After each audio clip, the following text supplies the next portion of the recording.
ఓం నమో శ్రీ లక్ష్మీ వెంకటేశ్వరాయ శ్రీ మహాగణాధిపతయే నమః.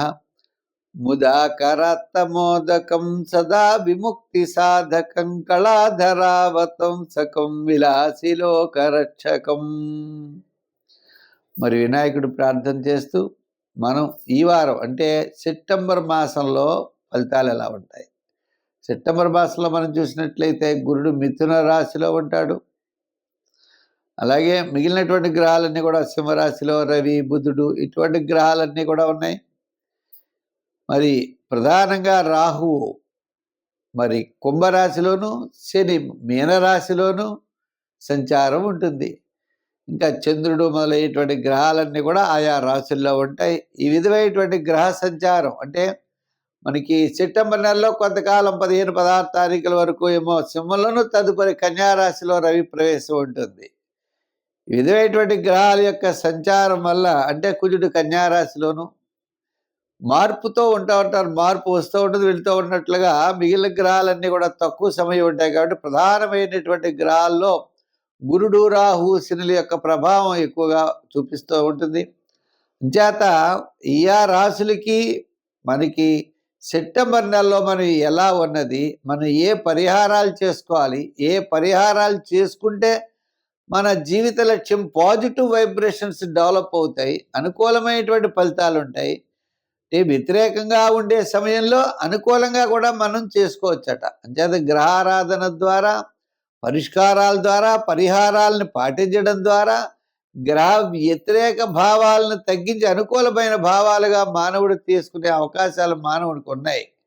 అందుచేత మనకు అనుకూలమైనటువంటి గ్రహాలు, వ్యతిరేకమైన ఫలితాన్ని ఇచ్చేటువంటి గ్రహాలు మనం అనుకూలంగా మార్చుకునే ప్రయత్నం చేద్దాం. ముందుగా మన రాశి గురించి తెలుసుకుందాం. కుంభరాశి. ఈ కుంభరాశి వారికి సెప్టెంబర్ నెలలో జాగ్రత్తలు తీసుకోవాలి. అంటే గురుడి యొక్క బలం చాలా అనుకూలంగా ఉంది. తద్వారా కుటుంబ ఆర్థిక సంతానపరమైన వ్యవహారాలు ప్రోత్సాహకరంగా ఉంటాయి. బంధుమిత్రుల యొక్క గౌరవం పెరుగుతుంది, సమాజంలో గౌరవం పెరుగుతుంది, అన్నింటా విజయాన్ని సాధించగలుగుతారు. అనారోగ్య సమస్యలున్నా తగ్గుతాయి. భార్యాభర్తల అన్యోన్యత విషయంలోనూ ఇబ్బందులు తగ్గుతాయి. విద్యార్థులు శ్రమ పడవలసి వస్తుంది. రాజకీయ నాయకులు కూడా మించి శ్రమ పడాలి. వృత్తుల వారు కూడా ఆయా వృత్తుల విషయంలో జాగ్రత్తలు తీసుకోవాలి. హామీలకి, మధ్యవర్తిత్వానికి దూరంగా ఉండాలి. దూరం నుండి శుభవార్తలు అందుతాయి. పెట్టుబడుల విషయంలో, హామీల విషయంలో మనం జాగ్రత్తలు తీసుకోవాల్సిన అవసరం ఈ కుంభరాశి వారికి ఉన్నది. సెప్టెంబర్ నెల ఎలా ఉంది అంటే మొట్టమొదటి 15 రోజులు చాలా బ్రహ్మాండంగా ఉంది. తర్వాత 15 రోజులు సామాన్యంగా కనపడుతోంది. అంచేత అనవసరమైన వ్యవహారాలకి దూరంగా ఉండాలి. వివాదాలు పెరుగుతుంటే వివాదాలు తగ్గించుకునే మార్గంలో వెళ్ళాలి. ఖర్చులు పెరుగుతుంటే తగ్గించుకునే మార్గంలో వెళ్ళాలి. ఏదైనా కాస్త అసంతృప్తి, చికాకు ఉండేటువంటి పరిస్థితి కుంభరాశి వారికి తర్వాత 15 రోజుల్లో ఎక్కువగా కనపడుతోంది. కాబట్టి జాగ్రత్తలు తీసుకుని ముందుకు వెళ్ళండి. రెండో విషయం ఏంటి అంటే ప్రతి విషయంలో కూడా శ్రద్ధ పాటించండి.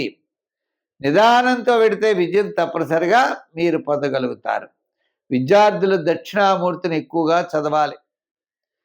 రాజకీయ నాయకులు సూర్య భగవానుడిని ఆరాధించండి. వృత్తులుగా వెళ్ళేటువంటి వారు, అలాగే వ్యాపారాత్మకమైన వారు వెంకటేశ్వర స్వామి వారిని ఆరాధించండి. విష్ణువు యొక్క ఆరాధన చేసి స్వామివారికి తులసి మాలల్ని ఎక్కువ సమర్పిస్తే తద్వారా విజయం సాధించగలుగుతారు. ఇంకా మామూలుగా ఉన్నటువంటి వారందరూ కూడా శని భగవానుని బాగా పూజించాలి. ఆయన మిత్రుడైన ఆంజనేయ స్వామిని కూడా పూజించవచ్చు. శని భగవానుడిని పూజిస్తూ శనికి తైలాభిషేకం చేస్తూ నవగ్రహ ప్రదక్షిణ చెయ్యండి. తిలదానం చెయ్యండి. జమ్మి చెట్టు చుట్టూ ప్రదర్శనాలు చేయండి. శని భగవానుడైన వాహనం వాయుసం కాకి రోజు ఆహారం పెట్టండి. చీమలకు పంచదార వేయండి. మంచి కార్యక్రమాలు ఆచరించండి. 10 మందిని మీరు ఆదుకోండి. తద్వారా మీరు విజయం సాధించగలుగుతారు. స్వస్తి. మీనరాశి. ఈ మీనరాశి వారికి సెప్టెంబర్ నెలలో ఎలా ఉంది అంటే గ్రహాలన్నీ కూడా మిశ్రమైనటువంటి ఫలితం ఉన్నప్పటికీ ప్రమాదకరమైన విషయాలు ఏమీ లేవు. సాఫీగా వెళ్ళేటువంటి పరిస్థితులు ఉన్నాయి. చాలా నిదానంగా వెళ్ళవలసినటువంటి పరిస్థితులు ఉన్నాయి. సెప్టెంబర్ 15 వరకు ఆత్మవిశ్వాసం మీలో ఉంటుంది. తద్వారా విజయాన్ని సాధించగలుగుతారు. సెప్టెంబర్ 15 తర్వాత సూర్య భగవానుడు సంచారం సప్తమ స్థాన సంచారం, అంటే సప్తమ స్థాన సంచారం వల్ల కాస్త పెద్దగా ఫలితాలు ఉండవు. మిగిలిన గ్రహాలన్నీ కూడా పంచమంలో శుక్రుడు, మరి షష్టంలో కుజుడు. కుజుడి యొక్క బలం కూడా మీకు బాగుంటుంది. ఇప్పుడు సప్తమంలో ఉన్నాడు కుజుడు. ఈ సప్తమంలో ఉన్న కుజుడు కూడా కొద్దిగా స్వల్పమైనటువంటి ఆటంకాలు పెట్టే అవకాశాలు ఉన్నాయి.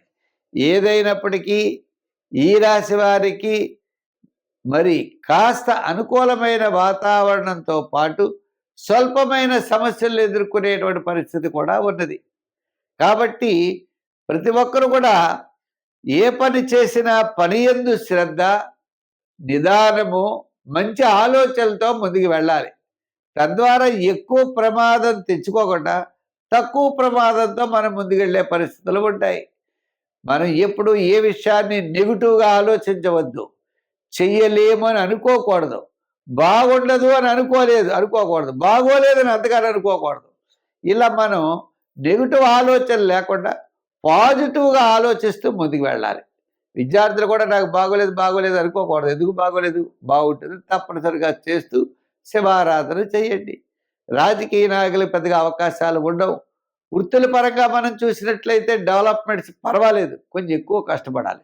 వ్యాపారాత్మకమైన ఆర్థిక లావాదేవీలు కూడా మాసంలో ఫస్ట్ 15 రోజులు బాగుంటాయి, తర్వాత 15 రోజులు సామాన్యంగా ఉన్నాయి.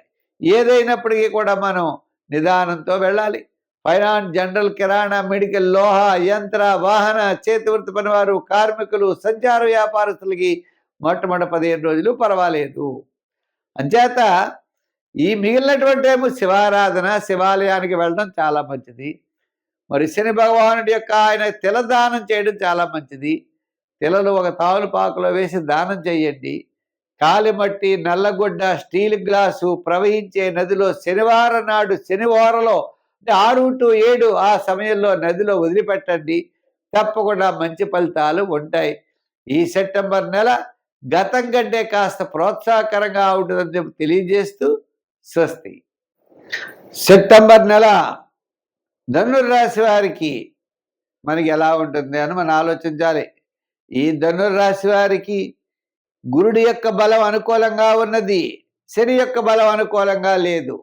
గురుడి యొక్క బలం అనుకూలంగా ఉండడం వల్ల కుటుంబార్థిక సంతానపరమైన వ్యవహారాలు చాలా ప్రోత్సాహకరంగా ఉంటాయి. మరి సెప్టెంబర్ 15 తర్వాత దశమ భాగంలోకి మనకి సూర్య భగవానుడు వస్తాడు. అంచేత ఆయన యొక్క ప్రభావం వల్ల సెప్టెంబర్ 15 నుంచి మీకు అనుకూలమైన వాతావరణం ఉంటుంది.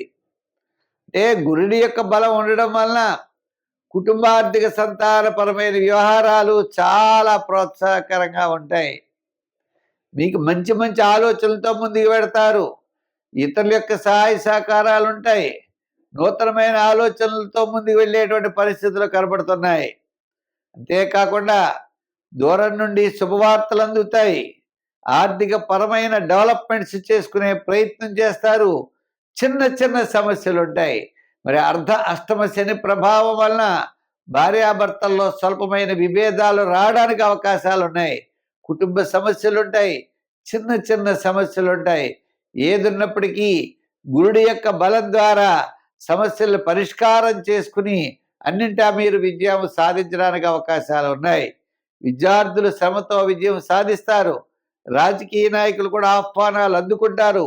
వృత్తులుగా చేసేటువంటి వారికి కూడా ఆర్థిక పరమైన డెవలప్మెంట్స్ ఉంటాయి. చిన్న చిన్న ఆటంకాలు, ప్రతి పని కూడా 2-3 సార్లు చేయవలసిన పరిస్థితులు ఉంటాయి. అయినా సరే మీరు ఎంతో ధైర్యంతో ముందుకెళ్ళేటువంటి పరిస్థితులు ఉన్నాయి.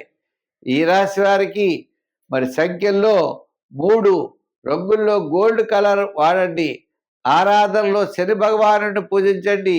హనుమాన్ చాలీసా పఠించండి. సుందరకాండ పారాయణ చెయ్యండి. అంచేత ఈ రాశి వారికి శని భగవానుడి కోసం మీకు దొరికితే మన యొక్క జమ్మి చెట్టు చుట్టూ ప్రదర్శనలు చేయండి. శని భగవానుడైన ఆయన వాహనానికి అయినటువంటి వాయసం అంటే మన కాకికి ప్రతిరోజు ఆహారం పెట్టండి. తద్వారా విశేషమైన ఫలితాలు పొందుతారు. సమస్యల నుండి బయటపడతారు. చికాకులు తగ్గుతాయి. అన్యోన్య దాంపత్యము, సత్సంతానము ఇటువంటి విషయాలన్నీ కూడా మీకు ఇబ్బందులు ఉండవు. స్వస్తి.